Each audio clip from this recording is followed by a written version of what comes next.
Last episode, I started with the topic of reevaluation.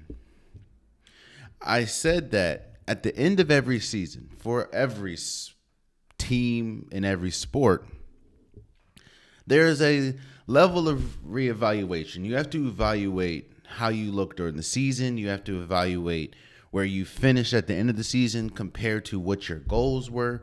And you have to evaluate how close you are to your goals if you didn't ultimately reach your goals a season before. And we were talking about the NBA playoffs, and we were talking about the Phoenix Suns in particular, and how not only when you lose in the first round, when you're projected to make a deep playoff run, do you have to reevaluate and does the the following off season mean so much more because of how far away from the goal you really are. But I talked about in the reevaluation stage, blame. And that's where we're going to start this episode with blame. And how blame, especially in the sports world, especially in the arena of sports, a lot of times doesn't get fairly distributed. And in the reevaluation process, that is where you're supposed to distribute blame, some good, some bad. But that's when you're supposed to take accountability for where you are, where your team is, how you play as a player, how you are as a coach, how you are as an owner. If you did not reach your goal, or if you weren't close to reaching your goal, this is the time, the off season, the reevaluation period.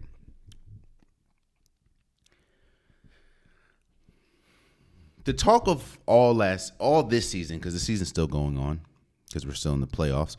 The talk this season was about the Phoenix Suns and their newly formed quote unquote big three, with Kevin Durant, Bradley Beal, and Devin Booker.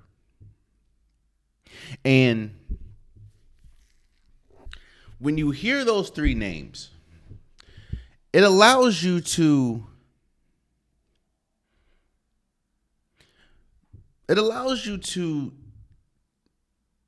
turn a blind eye to some glaring red flags about other things attached to this situation. Because basketball is about talent. Let's not get it confused here. Basketball is about talent. You collect the most amount of talent and you hope to get the best out of said talent, which is why people have so much high hopes for Team USA, because we compiled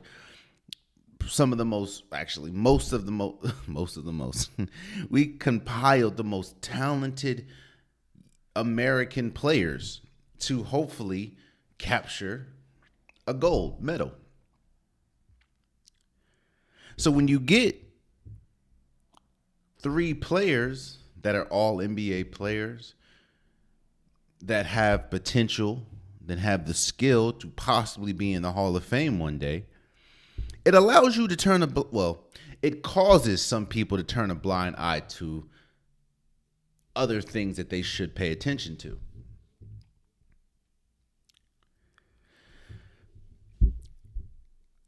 The headline is Kevin Durant, Bradley Beal, and Devin Booker are on a team. You automatically assign the title Big Three, and you automatically think, well, their ceiling, their goal is championship. Kevin Durant is one of the greatest offensive players we've ever seen. Devin Booker is one of the best ISO players we've ever seen. Bradley Beal is up there when we talk about ISO players and scores of the ball that we've ever seen.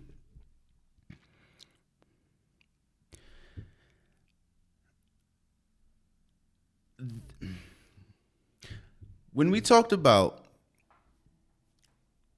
the Milwaukee Bucks, Giannis and Dame. What's one of the main parts that I said could derail this team?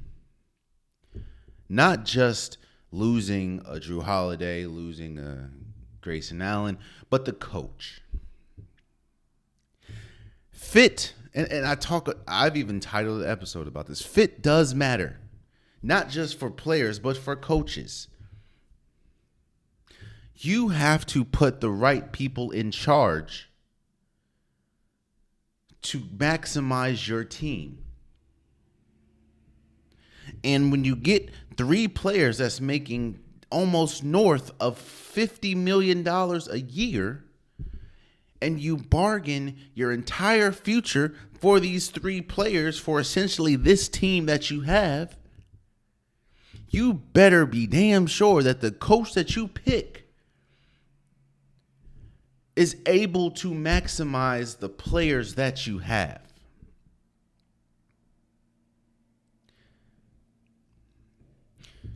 Long story less long, Frank Vogel, who was the coach that they appointed this one year, was fired. After 1 year, after essentially getting swept in the playoffs with Kevin Durant, Devin Booker, and Bradley Beal, getting swept to the much better and more complete formed team in the Minnesota Timberwolves. Frank Vogel, who was obviously hired to be the coach, was fired. And this is why I'm focusing on the reevaluation period.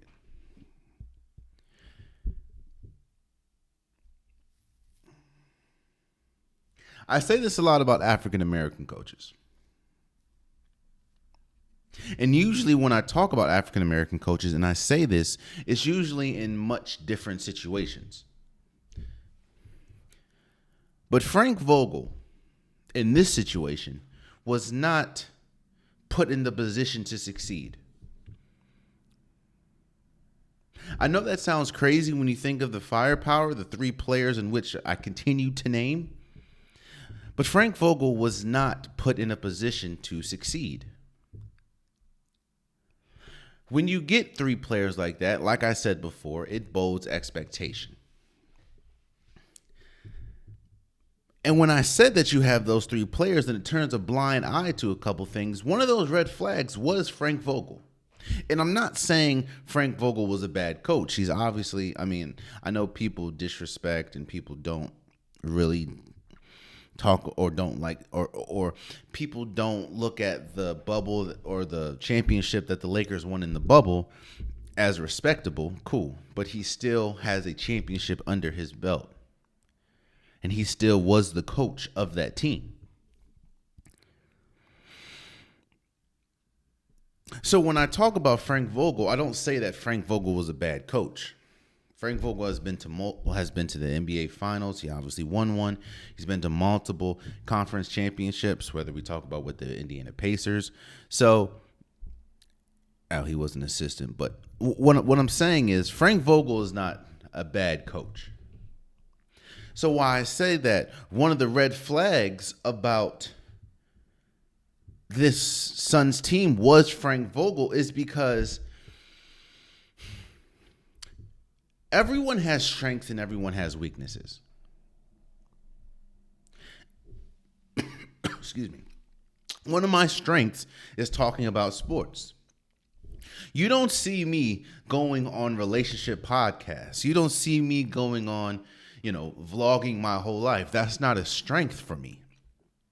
There are other people that do have great podcasts that talk about relationships. Other people that have great podcasts that talk about life. That's just not my lane. So I would be uncomfortable in a sense. I would be out of my element if I were to go on a relationship type podcast and try to carry that. When you're the coach of a team, you hope that the team that you have Bulge to your strengths. One reason why Frank Vogel was perfect for the Lakers as the Lakers coach in 2020 is because that team was full of smart, savvy defenders. Whether we talk about LeBron James, whether we talk about Anthony Davis, whether we talk about Rajon Rondo, whether we talk about Avery Bradley, whether we talk about Dwight Howard, all of them are defensive-minded players. And Frank Vogel is a defensive-minded coach. So Frank Vogel was the best person to get the best out of that team because he was able to lend on or lean on his strengths, which then bolstered the strengths of the team. Well, when you look at this Phoenix Suns team, this team is the void of defense. In fact, there's a stat that this team is historically one of the worst teams of all time in the fourth quarter.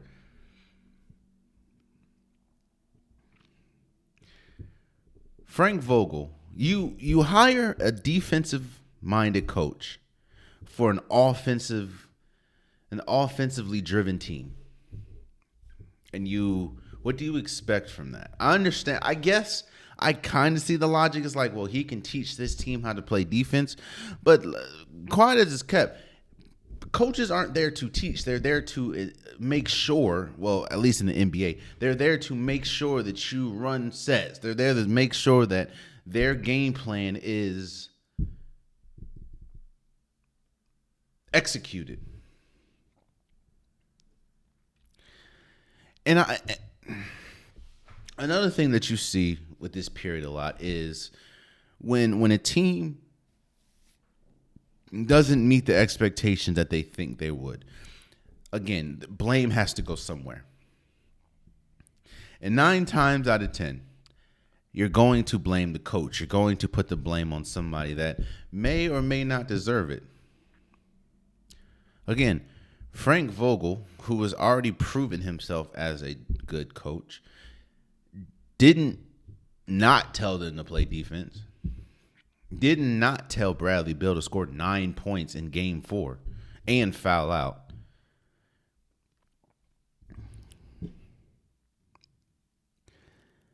I just think it's unfortunate that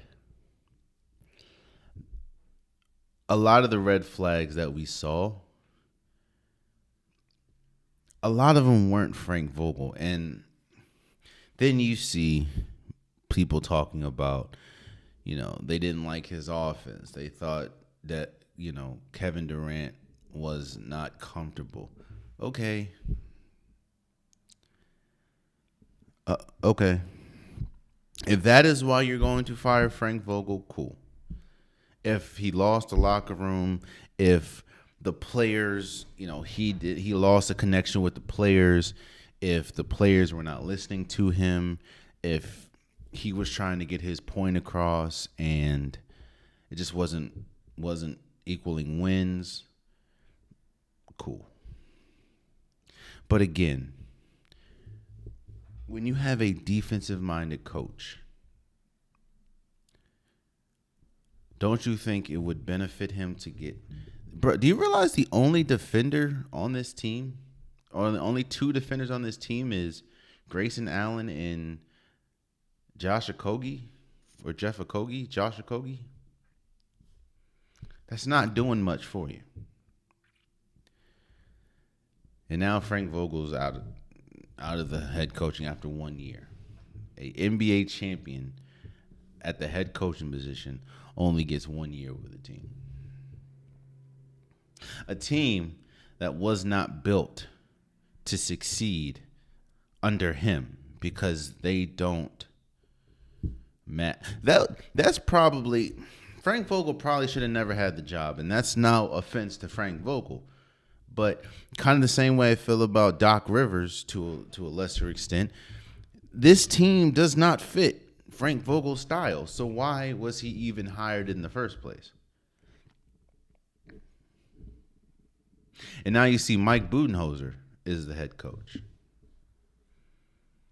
They replaced Frank Vogel with Mike Budenholzer. Well, you know what Frank Vogel and Mike Budenholzer both have in common? One, they're NBA champions, and two, they're defensive-minded coaches. So good luck with that. And for the people that say that it just feels like there's a carousel of coaches, that is true. In business, that's one thing I'm learning about, because I'm not used to the corporate world, and as much as sports want to separate from it, especially when you talk about front offices, and especially when you talk about how things are run, basketball is very much corporate, especially when we talk about hirings and firings of coaches and GMs and front office personnel.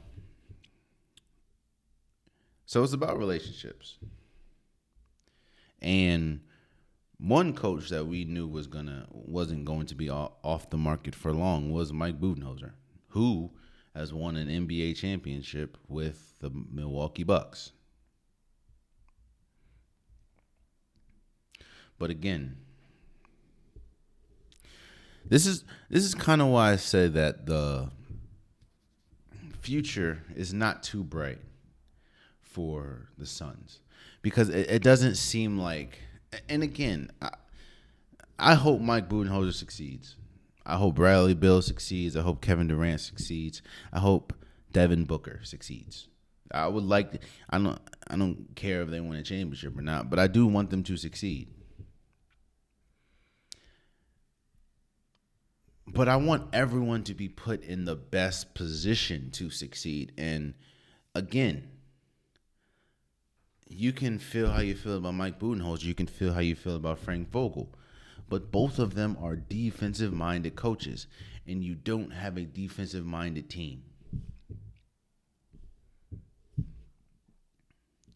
So don't be surprised. And I'm not saying they're going to get swept again, but don't be surprised if we look up next season and we're having these same type of conversations about the Phoenix Suns, especially if they don't reach their ultimate goal. And when you build a team with Kevin Durant, Devin Booker, Bradley Beal as your three pillars, you best believe that the expectation, the goals, the, let's say, the target is an NBA championship. And I'm not saying you have to hit it. I'm not saying that you're going to, but if you don't get close, like this year, they didn't win a game in the playoffs. Or if you look up again next year and they don't make it out the first round, best believe that there's going to be yet another reevaluation period. Oh, man, you stayed to the end of the video. I appreciate you. If you like what you saw, be sure to hit that subscribe button so you'll never miss any content from your boy. You can also go back and watch past episodes, past clips, and don't forget that the Unpopular Podcast, new episodes drop every Wednesday and Saturday. Appreciate you.